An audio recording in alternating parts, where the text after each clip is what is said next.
Ese aplauso es para Maite Ciriza porque es la bomba, ya lo hablábamos Lola y yo antes, es la responsable de Cultura de Fundación Ibercaja, la responsable y el motor de este ciclo, la responsable de en su día pensar que teníamos que hacer un ciclo que se llama Haz que pase, que es hacer que pase ese cambio. Y nada mejor que hablar de un cambio que tenemos que hacer que pase desde dentro, porque igual es nuestra primera lección, igual esta tenía que haber sido nuestra primera cita, desde luego ha sido una cita de llenazo y un lujazo con la doctora de la Puerta. Ha dicho que Lola de la Puerta, de la que hablaremos mucho porque tiene una trayectoria curiosa que la ha llevado hasta aquí, empezando desde otro campo de la medicina totalmente diferente, pero siempre desde la investigación, desde la divulgación, y una divulgación que además es súper accesible en este libro, pero de verdad súper accesible, que tiene un título divertidísimo, me imagino que este es de la doctora, no de HarperCollins, luego nos lo contará, y de verdad muchísimas gracias por llenarnos aquí. Aún tiene que llegar gente porque hemos querido empezar puntuales, porque queremos dejar hueco para las firmas y cuando lleguen las 8 paramos, pero bueno, bienvenida a Zaragoza. Muchas gracias por invitarme a este espacio. Es un honor para mí estar aquí compartiendo contigo este ratito. Un ratito en el que dejaremos algo de espacio para preguntas, poquito al final, siempre preguntas generales que queremos aprender todos.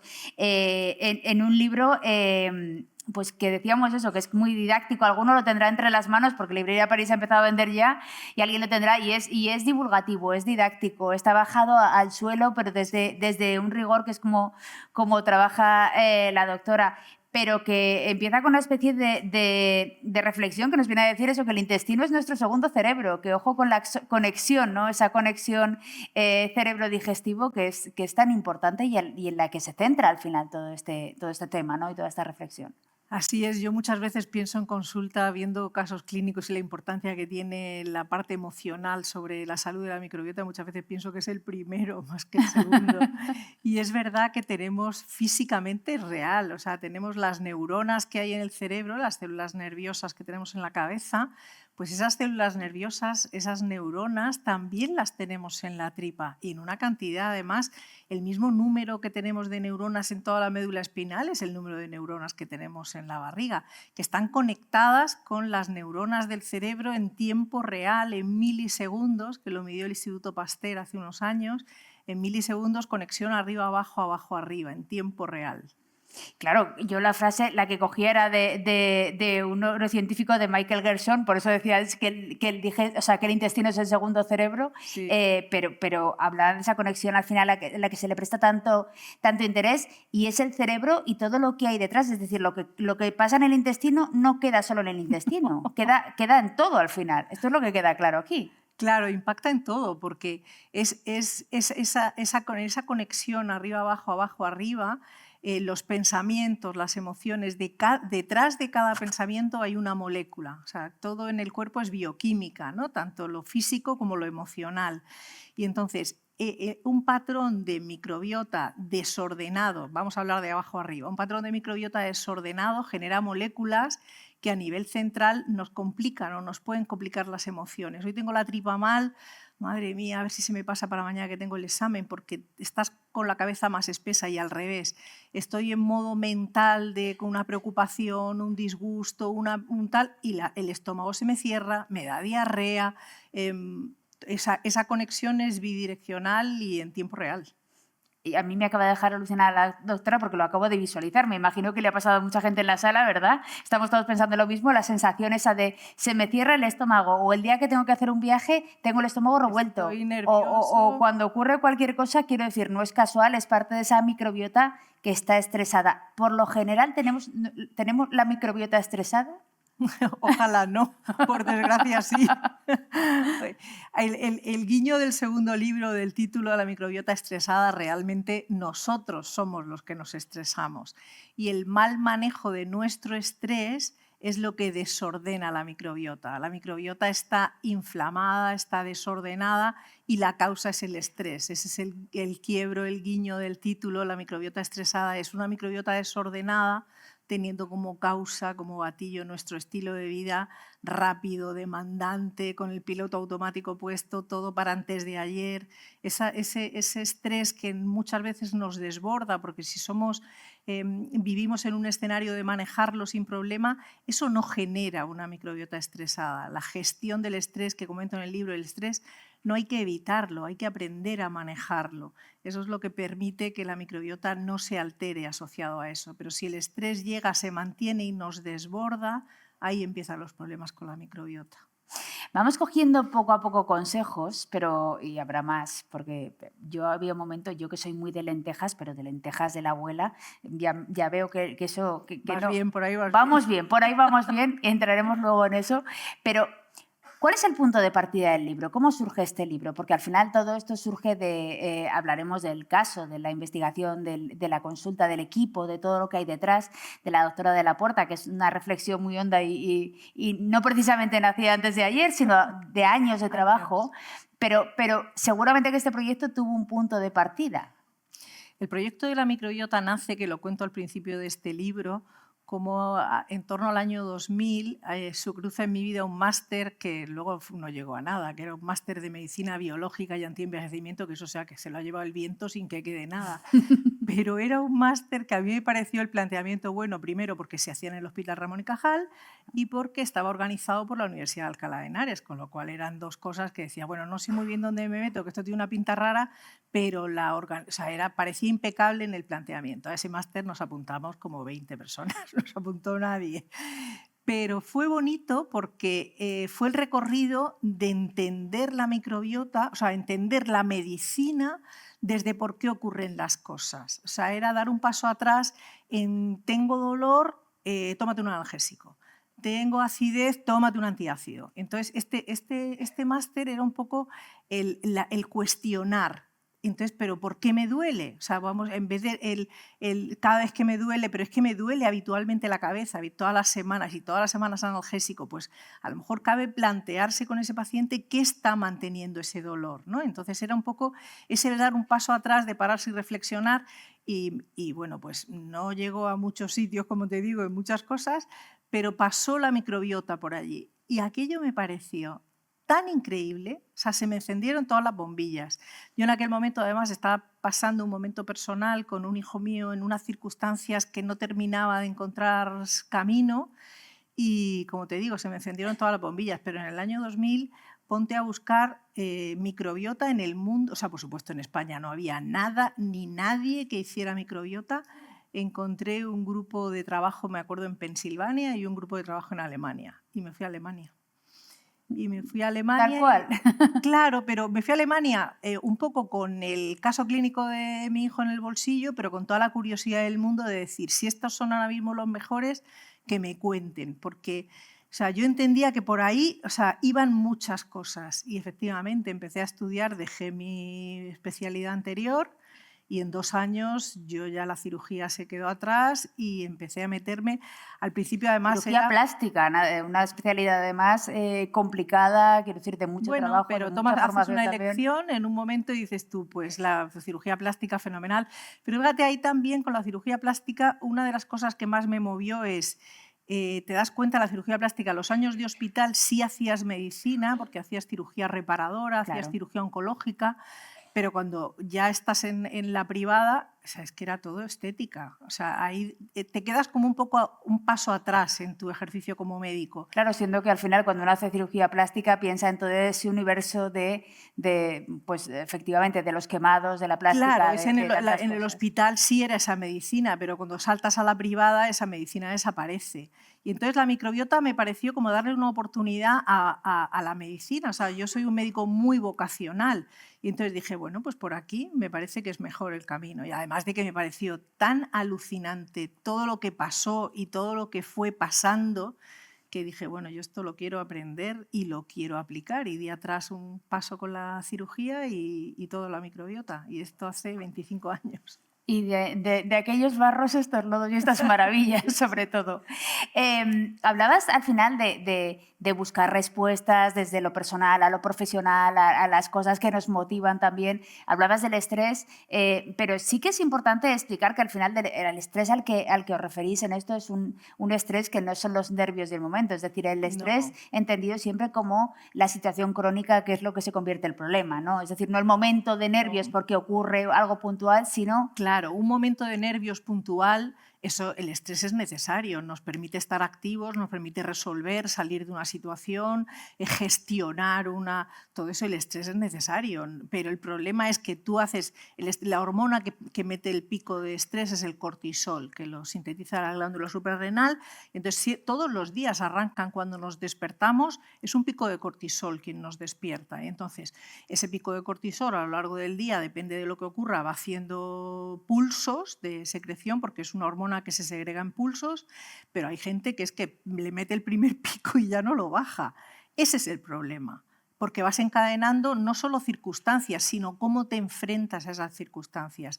Si estás en modo agobio, angustia, agonía, estás todo el día, veremos a ver y esto, y espérate, porque luego ya verás tú por la tarde, estás todo en ese modo run run, eso es un pico que metes y no bajas. Ahí es donde empieza esa inflamación, ese desorden de microbiota y esa pescadilla que se muerde la cola, porque una microbiota en buenas condiciones también nos ayuda a gestionar el estrés. Las moléculas asociadas también son emocionalmente positivas. O sea que ese camino de ida y vuelta es para bien y para mal. Claro, es que una de las cosas, seguro que quien lo ha leído o lo ha ojeado al menos al principio, una de las primeras cosas en las que uno repara, que además tiene cierta lógica, es que esa pescadilla existe. Es decir, no solo nosotros acabamos con el estrés generando una microbiota inflamada, sino que la propia inflamación nos lleva otra vez a estar más estresados, Claro. con lo cual lo difícil es romper el círculo, ¿no? Claro, pero eso es una maravilla, porque la microbiota es un órgano vivo con el que siempre podemos jugar y nuestras emociones y pensamientos también somos dueños de ellos. Entonces, un poco el libro es la reflexión de hacer ver esos dos escenarios de microbiota y emociones, la conexión que tienen entre ellos y cómo podemos intervenir con uno y con otro. En un momento dado hemos hablado de estrés, pero se puede generalizar además sobre la influencia de la microbiota, no solo en el estrés, no solo en un pensamiento ordenado, no solo en un mayor rendimiento, sino también en todo el arco de la salud mental, ¿no? Absolutamente. Yo hace años que colaboro con 2 equipos de psiquiatras que cruzamos pacientes. Lola, este paciente ya no sé qué hacer con él porque no responde al tratamiento. Ellos ya tienen, o sea, me derivan pacientes que ya tienen un perfil, que saben que en la historia clínica hay un cuadro digestivo asociado, y entonces yo cojo ese paciente, ordeno intestino y muchas veces la tolerancia, la respuesta a los fármacos y la situación emocional del paciente cambia. Qué maravilla y qué mundo. Hay una parte que al final, entonces, cuando uno reflexiona, acaba pidiendo, ¿no? Que es, ¿qué hacemos para ordenar la microbiota? Claro, me va a decir Lola, pues si te doy la respuesta a esto, ya hemos, ¿verdad? Si se pudiera hacer así directamente en un chasquido, pero es todo un proceso, es decir, es un cambio, es un hábito, es un aprendizaje al final, que es el libro en realidad. Hay 2 formas de plantearse esta relación, o sea, la mejora de esta microbiota con las emociones, que es desde la microbiota, todo lo que podemos hacer para mejorar la microbiota, que es el último capítulo que podemos hacer, que es cuando hablo de la alimentación, el ejercicio, los hábitos de sueño y técnicas de manejo del estrés. Y hay una primera parte que es tocar la otra cara de la moneda, y entonces es cuando empiezo el libro hablando de la higiene mental, ¿no? O sea, es qué dejamos que esté y se quede permanentemente en nuestra cabeza, cuál es nuestra línea de pensamiento que mantenemos, alimentamos, con qué estamos jugando todo el rato en nuestra cabeza, con un escenario proactivo o estamos atascados en la negatividad, en eso. Y con los pacientes con los que habéis trabajado, porque claro, al final esto es llevar a una guía de entendimiento, es decir, no tanto una consulta, que me imagino que es un estadio, es algo diferente, pero sí llevar ese conocimiento, un trabajo que lleváis haciendo hace años con pacientes. ¿Con ellos por dónde se empieza? ¿Por un lado, por el otro? Yo con un paciente lo primero que hago es hacer una historia clínica larguísima, yo tardo 1 hora en historiar a un paciente y entender si la microbiota en ese paciente tiene sentido trabajarla, que la mayoría de las veces es sí, salvo que la actitud del paciente sea no. O sea, yo si he rechazado a un paciente en primera consulta es por la actitud del paciente. Recuerdo el último ha sido un paciente que yo paso consulta online y estaba pasando consulta con él, es una señora que tenía un lupus, que es una enfermedad degenerativa, estaba pasando consulta conmigo fumando. Y entonces, claro, terminó la historia clínica y le dije, yo no te puedo ayudar, Porque si tú vienes a mí para que yo te ayude con el lupus y tu actitud en consulta conmigo, si estás en tu casa, quiero decir, si estuviéramos en un despacho no estaría fumando, pero estás en tu casa buscando mi ayuda y estás fumando, yo no te voy a poder ayudar. ¿Por una cuestión del tabaco o por una cuestión de actitud? No, de actitud. Piensa que yo, una vez que historio a un paciente y arrancamos el tratamiento, yo al paciente siempre le digo, mira, yo lo que voy a hacer contigo es, vamos a trabajar microbiota, pared, la pared, la capa de mucus, la permeabilidad, vamos a tocar el pH, el estrés oxidativo, el sistema inmune de mucosas, el eje intestino-cerebro. Todo esto lo vamos a montar en fases, en 2, 3 fases, mes y medio, 2 meses, y eso es mi planteamiento. Y ahora el tuyo. ¿Cómo me vas a acompañar? Tú eres el 50%, el mío es el 50% y el tuyo es el 50%. Entonces, ¿cómo me vas a ayudar? Alimentación, ejercicio, y en esa última pata, alimentación, ejercicio, hábitos de sueño y el control de estrés, ahí les pongo a hacer cosas muy divertidas. O sea, les pongo a respirar, a hacer paseos contemplativos, les obligo a meterse en horario, los ritmos circadianos, horario de sueño, los hábitos de sueño, no podemos acostarnos con redes sociales, no podemos en la última parte del día estar viendo series de asesinatos, y aunque ya estemos acostumbrados y teóricamente inmunizados, pero eso va a tener... Nada de CSI por la noche. Claro. Nada de CSI, Lola. Claro, pero por la noche ponte a leer un libro o date un baño o habla en casa con tu marido, con tu mujer, con tus hijos. O sea, cambia un poco el chip automático, que llevamos todo el día el chip automático y terminamos, nos sentamos delante de la tele y lo que pongan, ¿no? Hacerse un poco ese off del piloto automático y empezar a tomar pequeñas decisiones con esos pequeños cambios que propongo en el libro, un montón de cosas, y los hablo con mis pacientes. De hecho, eso viene un poco de años de cosas que voy proponiendo y que voy... Y eso es tan importante como yo acertar con la otra parte del tratamiento. Si el paciente no me acompaña, yo le digo al paciente, digo, no podemos llegar a un final distinto solamente tomando pastillas si no cambiamos el camino que te trajo hasta aquí. Y el camino que te trajo hasta aquí con la microbiota es el estilo de vida, es la alimentación, entonces, eso es una parte del tratamiento como el resto.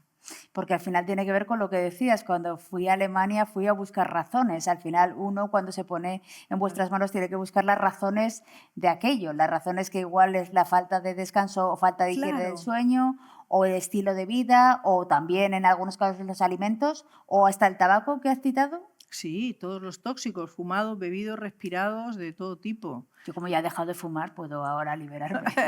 Puedes preguntarlo con libertad. Puedo preguntarlo por libertad. Pero claro, al final son esas cosas que también, claro. Quiero decir, la relación me imagino que al final entre cualquier tóxico, porque esa higiene mental, hemos dicho antes del proactivo de una forma, pero incluso la personalidad. Hubo un estudio muy bonito en Estados Unidos que se hizo, un estudio transversal con mucha gente, con una N muy grande en personas sanas. Y entonces se hizo un seguimiento, además fue un estudio muy ambicioso, se hizo el seguimiento de 436 personas, su entorno, y se les hizo un seguimiento durante 75 años, viendo estudios de salud, estudios psicológicos y estudios de microbiota y cruzando datos. Y en relación al estilo de pensamiento y a la personalidad de los pacientes y la relación con la microbiota, se vio que las personas empáticas, solidarias, generosas, esa gente con luz y proactiva y tal, tenía una microbiota distinta de forma general a las personas envidiosas, iracundas, ese mala onda, ¿no? La microbiota de las personas más grises era una microbiota mucho más corta de número y con menos diversidad y con algún predominio funcional en el total de la microbiota muy proinflamatorio. Sin embargo, en las otras eran ecosistemas mucho más ricos, mucho más diversos, lo cual hace más estable a la microbiota y con un protagonismo de un grupo de bacterias que se llaman bacterias sacarolíticas, que son las que fermentan la fibra. Eso se mantuvo a lo largo de los años y en 436 personas a lo largo de 75 años las conclusiones son bastante contundentes. Impresionante. Impresionante. Es verdad que hasta los microbios presentes en el intestino tienen que ver, por ejemplo, con el crecimiento cerebral, con el desarrollo cerebral. ¿Hay una relación?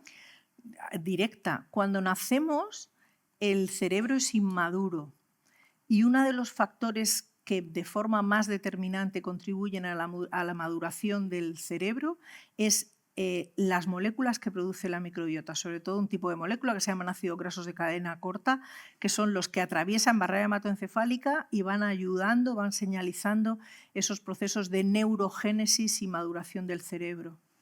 E incluso se dice que han patentado algún tipo de bacteria, ¿no?, intestinal. Ya hay un cepas grupo. específicas para cuando niños nacen con problemas determinados al principio, ya hay probióticos específicos para ayudar en ese proceso de maduración. Si la microbiota es todo un mundo, ¿qué hace un intestino feliz? Yo antes de iniciar esta conversación le preguntaba a Lola, en todo este proceso hay algo que me llama la atención, que es por qué este libro es La microbiota estresada y el primer libro de la doctora de la Puerta fue Un intestino feliz. Porque ese fue el primer libro. ¿Es casi un orden inverso o al final son los factores que forman el mundo ideal? No, fíjate que Un intestino feliz es un libro en el que hablo solamente de microbiota y emociones. O sea, es la conexión del eje intestino-cerebro desde la parte emocional y física, esa conexión. No meto variables. Es describir las conexiones, la ruta de conexión, los protagonistas. O sea, es un poco ese desarrollo del eje intestino-cerebro y que tenemos que hacer en modo positivo. Y en este segundo libro sigo hablando del eje intestino-cerebro, cosas que no había hablado en el primero, como por ejemplo las somatizaciones, el placebo, esa relación de la higiene mental con la salud intestinal, la diarrea, el estreñimiento, toda esa parte, el estrés en los niños, que tampoco abordé en la primera fase. Entonces, meto sigo hablando de eje intestino-cerebro, de cosas diferentes, y meto como disruptor el estilo de vida, que es donde entra el estrés como principal protagonista. Pero tienen esa relación, ¿no?, de ese camino, y de esos títulos maravillosos que antes preguntábamos. No sabemos si son de HarperCollins o son directamente de la doctora. Son de propuesta de Harper. Ideas, la verdad es que se pusieron muchas en la mesa entre todos y son 2 libros que estoy contenta con los títulos, la verdad. Y viendo ese camino antes hablábamos del año 2000, de ese momento, de ese máster que no llegó a muchos sitios, pero sí que inició un camino, ¿cómo acaba una cirujana escribiendo y siendo divulgadora? ¿O eso ha estado siempre ahí? Yo nada. La culpa la tiene esa señora que está grabando ahí, que me contacta por redes y me dice, creo que tienes mucho potencial como escritora, podríamos tener una reunión. Y la chica que me lleva a comunicación me dice, Lola, ¿te han contactado? Digo, pasa, eso es spam seguro. Y volvió a escribir a las 2 semanas que de verdad que soy editora de HarperCollins, que me gustaría tener una reunión. Y digo, pero madre mía, con la vida que yo llevo, escribir un libro se me hacía como subir el Everest. Y entonces dije, bueno, les voy a escuchar. Y entonces, de verdad bueno, pues no sé lo que pasó en aquella reunión, pero dije, bueno, lo voy a intentar, voy a ver los tiempos, porque yo siempre mi caballo de batalla es el tiempo y no me gusta estresarme. Trabajo mucho y tengo muy poco estrés, pero claro, meter la carga de escribir un libro no sabía lo que iba a significar. Y empecé y el libro salió mucho más fácil de lo que yo nunca pensé que iba a ser escribir un libro. De hecho, lo fui montando como yo soy una ratica de biblioteca, que ya tengo mucha bibliografía guardada, leo mucho, tal. Entonces fue como poner en orden los apuntes, fue como pasar a limpio los apuntes. Me encerré un verano y con el segundo me encerré un verano 2 años después. Claro, pero el segundo era más fácil después del éxito del primero, sí. Que lleváis varias ediciones, quiero decir, el segundo ya. 9 ediciones, varias. Casi nada, pero es verdad que el segundo, claro, ya es mucho más, es el primero, ¿no? El salto al vacío, un poco, el que estresa. No sabemos si la microbiota, pero un poco sí. Fíjate que con el primer libro no me costó nada escribirlo, lo que me costó mucho fue poner un lenguaje en el libro, porque fíjate que yo en redes sociales bajo mucho el tono para que la entienda todo el mundo y así, pero el lenguaje yo la reunión me desesperaba, las reuniones con las editoras, porque me he perdido. Yo esto no he entendido, o sea, me he perdido. No, esto no está. Y venga se están riendo por la esquina. Y venga a ponerme tachados, y venga a ponerme tachados. Y en aquel momento la niña que me llevaba a comunicación en aquel momento, que ahora ya no está, es un amor, me decía, como dejármela a mí. Entonces luego terminaba la reunión y decía, Lola, es que tienes razón, ¿por qué esto lo cuentas así? Bueno, venga, voy a ver si lo escribo de otra manera, voy a ver qué tal. Me costó mucho más hacer un lenguaje que hacer o sea, escribir el libro. O sea, tuve que reescribir muchas partes, que lo entienda tu madre. Esto tu madre ya se ha perdido, que lo entienda tu madre. Ese ponerlo en un lenguaje todo fácil, fácil, fácil, eso fue, con el segundo ya había cogido la carrerilla, pero con el primero fue la parte más difícil, fíjate, de escribir un libro, el tono. Yo le confesaba antes a Lola que yo vengo de familia de médicos y soy periodista. Digo, es que los médicos en la divulgación, mira que son queriendo meter referencias, siendo muy pulcros, que es lógico porque va al final su prestigio y sus muchos años de estudio ahí por delante. Pero en el caso de la doctora de la Puerta, sí que esa vocación divulgadora estuvo siempre. Sí. Una presencia en las redes sociales con, antes decíamos, no hace más tanto, de... Hace 4 años, casi 5, no hace 5 años todavía que estoy en redes. Y la culpa la tienen mis hijos, porque yo en ese... Tus hijos tienen la culpa de muchas cosas, ¿eh? Hacer Claro, favor. pues, bueno, la culpa, mucho agradecimiento. Pues fíjate que fue porque en ese modo de estudiar ellos me decían, mamá, porque ya la microbiota empezaba, porque yo comentaba, digo, hay que ver esto qué tontería, esto no es así, esto no sé cuánto, y esto, mira, esto por aquí vamos bien, tal. Y entonces de repente dice, mamá, ¿por qué no te pones a hacer divulgación? Digo, ¿yo? Sí, abre un canal de divulgación científica.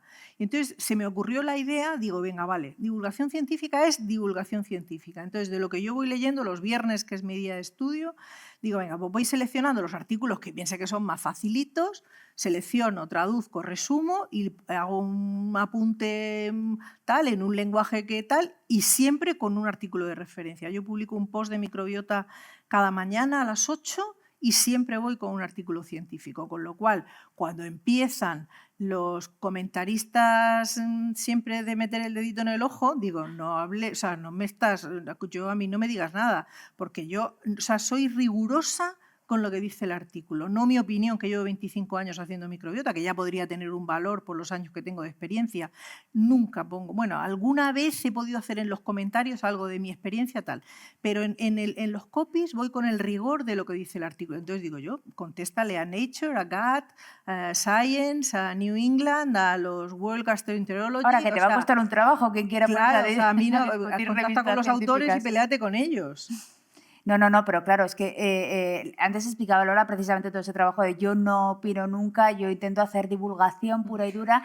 Es verdad que la divulgación en redes es un campo diferente, quiero decir, dices, Sí. hace 4 años, pero ya en ese momento tendrías que acercar el lenguaje, porque no es lo mismo ir a una Sí. revista científica donde tú vas a tus colegas, pero también es verdad que no haces divulgación para todos nosotros, pero llevar las redes es un salto. Claro, pero fíjate que yo cuando arranco en redes, mi idea original era, yo en consulta estoy harta de escuchar a pacientes que vienen a la consulta y que su médico X le ha dicho, bueno, la microbiota, esto no se sabe nada. Sí, parece que tiene buena pinta, pero no tienen ni idea todavía de lo que... Digo, ¿cómo que no tenemos ni idea? Hay tantísimo publicado, mucho que nos queda por saber, seguro, pero hay ya una evidencia en tantas cosas tan sólida que yo mi idea original en redes era divulgar para compañeros. O sea, para ese médico que sabe que la microbiota es importante, pero no sabe ni por dónde empezar, digo, venga, te lo voy a poner fácil.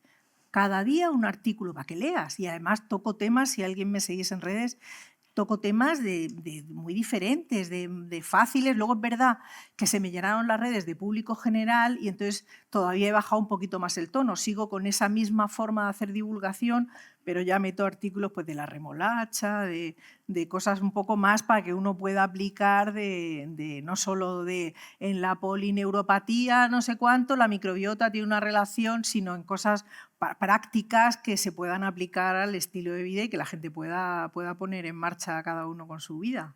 Claro, es que me decía, he cogido el móvil porque digo, voy a ver exactamente, porque antes discutíamos exactamente el número de seguidores solo en Instagram, decía una cifra, decía, no, algo menos es, no sabíamos si estaban por los 203.000 seguidores solo en Instagram, más Facebook, y más LinkedIn. Claro, y LinkedIn, que al final son cifras, pero lo que implica es haber tenido la capacidad de llegar a ese público, haber tenido la capacidad de llegar a ese público sin dejar todo ese rigor que es necesario y sin dejar todo ese trabajo que al final es la base. La base al final es el trabajo de la consulta, el Claro. equipo y todo ese procedimiento al final que sigue estando ahí, ¿no? Quiero decir, más allá de los libros, más allá o antes de todo eso, ese es el día a día. Y Es que yo soy un médico clínico.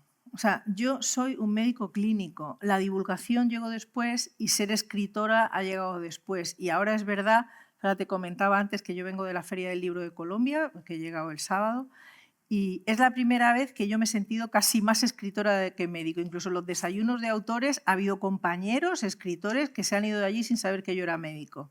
Y eso es la primera vez en mi vida que me pasa, que he sido más escritora que médico. Pero yo vocacionalmente soy médico. Después empezó la divulgación y los libros han llegado ya para quedarse. Para quedarse y vamos, porque después no sé si tenemos un tercer proyecto ya. No podemos decirlo en cualquier caso, o sea que no me dejarán. En la web es muy interesante verlo, aparte del libro. Yo animo a quien ya vaya a leer el libro y luego la película y luego lo que haga falta, pero a seguir toda esa parte de divulgación que también se refleja en numerosas revistas, podcasts, todo tipo de intervenciones o ya entrevistas a través de la web, que también incluye algunos tips y algunos consejos, aunque hay una parte que es abrir una parte de la divulgación, lo que hace un equipo que también, lógicamente, atiende y que es la parte fundamental, pero sí que hay una serie de tips. Y por eso quería yo, en esta parte final de la entrevista, vamos a conseguir algunos tips que todo el mundo va a preguntar. Si no, yo como sigo con mis lentejas, yo en mi primera comunión quería lentejas, carne empanada y para el que se porte bien un plátano. Era mi menú genial, que no me dieron. Pero bueno, ¿por ahí va bien o no? Las lentejas hemos dicho que bien, ¿no? Lentejas va bien. Lo de la carne empanada igual un poco peor. Depende con qué la empanes. ¿Qué tipo de alimentos le gustan a la microbiota? Esto es muy importante. Cuando yo en esa historia clínica larga, el patrón nutricional es una parte importante. No solo qué come el paciente, sino qué le gusta, qué no le gusta, qué le sienta bien, si hay aleatoriedad en su relación con los síntomas, porque una parte del tratamiento cuando organizamos después es organizarle la dieta. Yo no monto desayuno, comida, merienda y cena, no le monto una dieta, yo no soy nutricionista, pero sí le digo por dónde quiero que vayamos y por dónde no quiero que vayamos. Y entonces hay alimentos con los que puedo estar fomentando su ingesta o proponiéndoles temporalmente que los retiren, pero antes que eso muchas veces hay pacientes que no beben agua, hay pacientes que no comen fruta porque me da pereza pelarla, o sea, hay pacientes... Hombre, como excusa. No sabes. No, ¿por qué no? Bueno, en verano sí, que la sandía, que solo cortarla y tal, más fácil, pero... En invierno... No es fácil, no. Y entonces muchas veces ordenas básicos y luego ya dices tú, venga, pues vamos a jugar, si hay mucha inflamación, retiras alimentos más proinflamatorios o fomentas la ingesta de otros. Nuestra microbiota come lo mismo que nosotros. Entonces, las grandes restricciones no nos llevarán nunca a recomponer microbiota, por eso no soy nada partidaria de las dietas restrictivas, una dieta FODMAP, una dieta keto, una dieta, en cuanto hay una dieta con grandes restricciones de grandes grupos, eso a la microbiota no le va bien, porque nunca voy a construir un ecosistema. Entonces puedo ir puntualmente a sacar elementos más proinflamatorios de la dieta, sobre todo al principio del tratamiento. Nunca al final del tratamiento se queda la restricción absoluta de ningún alimento, pero por el camino sí me ayuda a bajar inflamación y a que me permita que el trabajo funcione mejor del tratamiento. Alimentos que más le gustan, que no quiero perder el hilo, fibra. Fibra de calidad, no la fibra cortita del pan de molde. Tubérculos. Ay, cuánto pecador hay por aquí, ¿eh? Aquí. Tubérculos es patata, boniato, batata, yuca, cocinados, dejados enfriar y tomados al día siguiente. Eso genera un tipo de fibra que se llama almidón resistente, que a la microbiota le encanta. Maravilloso. Almidón resistente, el plátano, lo más verde que se pueda. El plátano cambia mucho si comes un plátano muy maduro, si lo tomas verde. Todo lo más verde que lo puedas comprar es una broma en casa, mamá. Los que has traído hoy, madera. Digo, bueno, déjalos ahí, que pasado mañana ya se podrán comer. Porque cuanto más verde, más almidón resistente tiene. Hay alimentos ricos en almidón resistente, que es la fibra que más le gusta a la microbiota. El arroz, también de grano largo, sobre todo cocinado y tomado al día siguiente, fibra. Los alimentos fermentados, los de toda la vida, el yogur, la cuajada, el kéfir, el queso mejor fresco que en el contexto de me está entrando hambre, ¿eh? Porque yogur, cuajada, yo encantada esta noche. Y luego más modernos, el chucrut, bueno, el chucrut no es nada moderno, también la col fermentada alemana es más antigua que tal, pero la kombucha, miso, sakai, tempeh, miso, esto, umeboshi, esos sí son modernos, que son en cada una de sus culturas también son alimentos Antiguos. tradicionales. De hecho, en todas las culturas siempre hay un alimento fermentado de fondo, pero bueno, los nuestros son más los lácteos animales. Fibra, fermentados, y luego hay una molécula que se llaman polifenoles, que es un prebiótico. El prebiótico es alimento de las bacterias. Y los polifenoles están en muchísimos sitios. Fruta, verdura de colores, los frutos rojos, arándanos, mora, fresa, frambuesa, la naranja sanguina, el mango, la remolacha que decía antes, es rica en polifenoles, aceite de oliva, muy rico en polifenoles, cacao, café, té, setas, champiñones, alimentan muy fácil. Les pongo la lista en este libro y en el primero, están todas las listas de todos los alimentos con fibra, con el interés y de ninguna manera comida en bote, en bolsa, en tarro, en tetrabric, en congelado, en semicongelado, de 2 minutos, como de pie rápido que me tengo que ir. Eso es tremendamente proinflamatorio. Aditivos, conservantes, colorantes, nutricionalmente pierden muchísimo valor esos alimentos con ese camino de refinado y de ultraprocesado, pierden mucho valor nutricional y multiplican mucho el impacto inflamatorio. Claro, es que yo iba a preguntar precisamente eso, como teníamos los que le gustan a la microbiota, iba a preguntar más que por alimentos, como he dicho, restrictivos nada, pero ya vemos cuáles no le Pero es que estos gustan. no son alimentos, estos son procesados. Basurilla. Basurillas, se puede utilizar otra palabra. No cuenta peor. como... Pero, ¿y qué otros hábitos no le gustan a la microbiota? ¿Qué hábitos, aparte de, más allá de la alimentación, le gustan y cuáles no? El sedentarismo. Hay muchísima bibliografía que nos habla de no solo una vida activa que está bien, sino hacer deporte. O sea, yo es que no paro todo el día tal, pero bueno, tienes que ponerte la zapatilla y salir a caminar. O hacer ejercicio de fuerza, que en redes es de los ejercicios que más bibliografía tienen para el bien de la microbiota, el ejercicio de fuerza. Entonces, la alimentación, el ejercicio, respeta tu sueño, buscar dormir bien. O sea, con qué te metes en la cama de run mental, esa última parte del día, si estás viendo tiros en la tele o estás amablemente hablando en casa con la familia. Con TikTok, deslizando. Claro, con el scroll maldito que no se termina nunca. Instagram de la puerta sí, pero no a esas horas. No por la noche. Y o estar leyendo un libro con una luz amable, es que es completamente diferente cómo llegas al sueño. No acostarse nunca enfadados, a ser posible.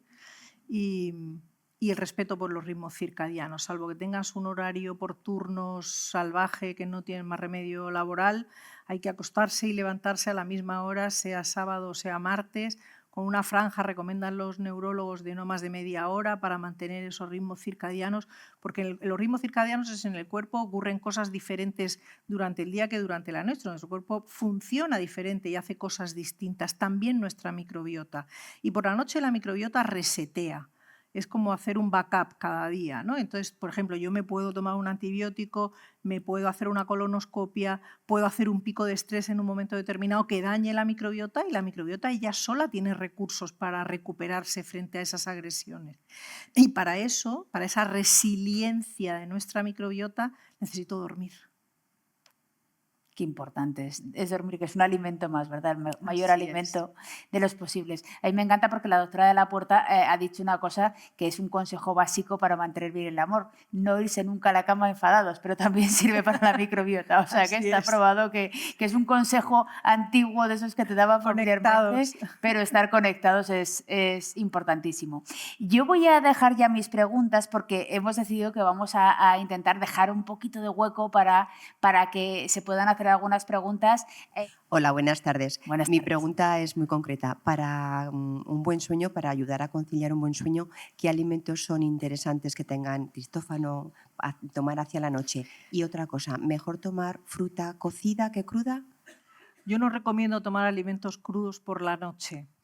La razón de evitar los crudos por la noche es porque en general es más difícil digerir un alimento crudo que cocinado, eso todo el mundo, y los enzimas digestivos tienen un ritmo a lo largo del día que tengo una mayor potencia enzimática a mediodía, pero a lo largo de la tarde van cayendo. Esa potencia de actividad enzimática la voy perdiendo al final del día, con lo cual solo me queda de recurso la microbiota para si tengo que hacer un trabajo extra con la digestión. Entonces, protejo un poco esa última parte del día evitando la ingesta de alimentos crudos. Y respecto a la primera pregunta de alimentos, hago el guiño ese de los alimentos ricos en triptófano, lo cuento en el primer libro de Existe la microbiota de la felicidad. Pues si consumo alimentos ricos en triptófano y la microbiota la tengo medio bien, porque el triptófano tiene 3 rutas metabólicas, si la tengo medio bien y coge la ruta de la serotonina, que es lo ideal porque es la ruta metabólica del triptófano que me genera buenas sensaciones de alegría, felicidad, ahí fenomenal. Alimentos ricos en triptófano, la leche, los huevos, el aguacate, están las listas de los alimentos, las tienes en los libros. Sí, sí, están aquí. O sea, además es que es para estudiar el libro, ¿eh? O sea, se puede estudiar. Bueno, se puede aplicar. Sí. O sea, es práctico de ponerlo en el día a día. Pequeñas cosas que puedes ir implementando, de venga, pues si esto es fácil, en vez de hacer esto hago esto, pues es fácil. Maravilloso. Más preguntas. Por aquí tenemos... Hola, buenas tardes. Quería preguntarle qué opina del ayuno intermitente. Tengo muy buena opinión del ayuno intermitente. El reposo digestivo, que es de lo que se trata el ayuno intermitente, es una herramienta magnífica justo en esa ventana diurna de dejar de comer para que la microbiota, dejarla que haga su trabajo. La microbiota, una de las bondades que tiene es generar moléculas que nos sirven a nivel de la salud intestinal, pero también a nivel de la salud del resto del organismo. Pero para eso la tengo que dejar trabajar. Si yo estoy haciendo 5 ingestas diarias, la estoy poniendo 5 veces al día a trabajar en la digestión de lo que he comido. Entonces, dejarla un poquito en paz durante el día y darle ventanas de reposo digestivo durante el día, eso a la microbiota le ayuda mucho a estabilizarse. Dicho esto, es importante 2 cosas. Una, no todo el mundo puede ayunar, ¿vale? Hay una contraindicación absoluta del ayuno en los ancianos, en los niños, en la mujer embarazada, lactante, personas con enfermedades metabólicas que no las tienen bien equilibradas. Yo no soy partidaria del ayuno en paciente psiquiátrico. Y luego la segunda parte es que ayunar no significa dejar de comer, significa redistribuir la ingesta en un horario determinado. Y en los horarios de ventana en las que no hago ayuno, el paciente tiene que mantener las glucemias. Estamos tan sobrealimentados que las rutas metabólicas para obtener energía, que en el cuerpo tenemos 1000, las hemos dormido. Si no comemos es que nos desmayamos y nuestro cuerpo está preparado para no comer y que no ocurra nada. Pero eso se tiene que ir despertando, que es lo que se llama la flexibilidad metabólica, ¿vale? Entonces eso se va haciendo poco a poco de forma progresiva y supervisada para que el paciente aguante glucemias y no tengamos un problema metabólico adicional asociado al dejar de comer. O sea, siempre supervisado y en unas condiciones de salud que lo permita. Clarísimo. ¿Teníamos otra pregunta por aquí? Hola, buenas tardes. Hacia la población autista, la alimentación, la probiótica puede ayudar, sabiendo que esta población también es estricta con la variación en cuanto a alimentos. Sí. Gracias. Es una de las patologías con las que tengo que me toca más el corazón, porque a lo largo de mi vida he tenido muchísimos niños autistas como pacientes y me han pasado cosas preciosas con el autismo. El autismo es un desorden, es un trastorno del neurodesarrollo, no es una enfermedad, que tiene un origen absolutamente multifactorial, Pero la microbiota es una de esas patas. Y una de esas patas, en según qué paciente, es una pata muy importante. En ese proceso de señalización que decíamos, en el proceso de maduración del cerebro, en el primer momento, en esa primera ventana de los primeros 1000 días de vida, esa maduración del cerebro depende de qué esté produciendo nuestra microbiota. Entonces, si la microbiota está ordenada, contribuye a un neurodesarrollo normal, y si la microbiota está desordenada, contribuye como factor predisponente a que pueda haber un trastorno del neurodesarrollo se tienen que dar más circunstancias, que nadie salga de esta sala diciendo que yo he dicho que la microbiota desordenada genera autismo, de ninguna manera, pero es un factor contribuyente más, que es cuando yo siempre publico en redes, además lo pongo con mayúscula, lo diga el artículo o no, estamos en un trastorno multifactorial y la microbiota es una pata más, pero una pata más que cuando es en determinados pacientes especialmente importante, pasan cosas muy bonitas. Al final se nota esa vocación cada vez que hablas y de verdad que es maravilloso. Hola, buenas tardes. Quería preguntarle por esas personas que tienen intolerancia a la lactosa unida al gluten, si durante muchos años eso también crea en ellas un déficit de nutrientes. No vais a dejar ni una, ¿eh? No, es que yo tengo un caso en mi casa, ¿no? La intolerancia a la lactosa. La intolerancia a la lactosa, la newsletter, la última que he lanzado ha sido la intolerancia a la lactosa. La intolerancia a la lactosa, primero, no hay que confundirla con la alergia a la proteína de la leche. Son dos escenarios clínicos completamente diferentes. Incluso la intolerancia a la lactosa puede ser primaria o secundaria. Primaria significa que tienes un problema metabólico que tu cuerpo no produce genéticamente, tienes un defecto que no produce una enzima que se llama la lactasa. Desde que naces tienes ese problema, una intolerancia a la lactosa primaria, porque no produces el enzima que tiene que degradarla. Pero la mayoría, el 90% de la población, está en la intolerancia a la lactosa secundaria. Eso significa que al principio de la vida la leche y los lácteos no ha sido un problema y en un momento determinado empieza el follón y empiezan a sentarme mal y empieza tal, te haces una prueba de intolerancia a la lactosa y te sale positiva. En ese escenario es donde la microbiota tiene más recorrido terapéutico. ¿Por qué? Porque la lactosa, que es un azúcar simple, la lactosa, fructosa, los azúcares simples y los polioles, son alimentos que en la dieta, a diferencia de la mayoría de los alimentos que cuando están en contacto con la pared pasan por difusión pasiva, se absorben por difusión pasiva, estos azúcares simples no pasan, no tienen este mecanismo de absorción. En el epitelio, en la pared del intestino, hay unos receptores transportadores que captan los azúcares simples y permiten su absorción. ¿Qué ocurre? Que en una situación de disbiosis y de inflamación del epitelio de largo recorrido, esos receptores se desconfiguran anatómicamente y entonces no captan bien los azúcares. Eso que tendría que ocurrir a nivel del intestino delgado, como no se absorben, siguen para adelante. En el intestino grueso empieza el barullo, porque metabólicamente es diferente, la microbiota es diferente, y entonces empiezan gases, distensión, dolor, diarrea. Pero ¿quitamos la lactosa? No. Si estoy en ese escenario de intolerancia secundaria, entender por qué hay una disbiosis, por qué hay una inflamación, reparar pared, y con eso se optimiza mucho, mucho, mucho la tolerancia a la lactosa. Aquí. Le vamos a dar las gracias, nos ha abierto muchas puertas. Por cierto, el último ciclo del Haz que pase va a tener que ver con la neurología, con lo cual creo que al final vamos a acabar esta primavera enlazando perfectamente ese eje. En ese caso será un neurólogo, el doctor Oliveros, así que estaremos hablando también de eso. Y de verdad que ha sido un auténtico placer de libro, La macrobiota estresada, para quien no lo tenga. Y sin más, muchísimas gracias y un aplauso enorme, porque ha sido... Thank you.